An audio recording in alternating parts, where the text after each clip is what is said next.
Следва да демонстрирам допълнителни функции, които са достъпни в модула Разчет. Както виждате, горе в лентата за икони за бърз достъп има допълнителни икони.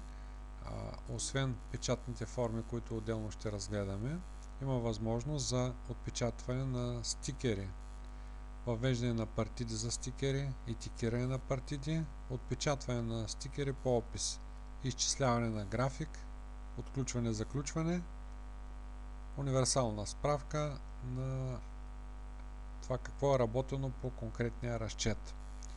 Първото нещо, което ще ви демонстрирам, е изчисляване на график. Както ви обявих, в разчета се обявяват заетите в модела работници. В случая те са 10. Когато натисна изчисляване на график, системата изчислява дневен график за 10 човека, 163 бройки. Но ако са били ангажирани повече хора, примерно 15, когато изчислим графика, дневният график скача на 245, тъй като са повече хора, производителността трябва да се дигне.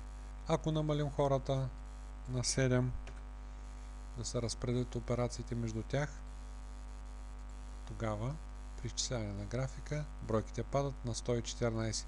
Това зависи от поетите ангажименти с клиента, за какъв срок за изработка става въпрос.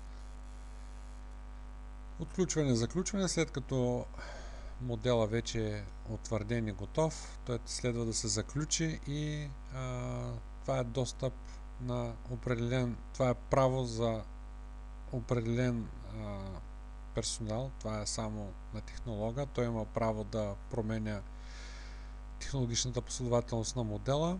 Никой няма право по-нататък да променя нищо по него и посредством това бутон той се заключва и е заключен.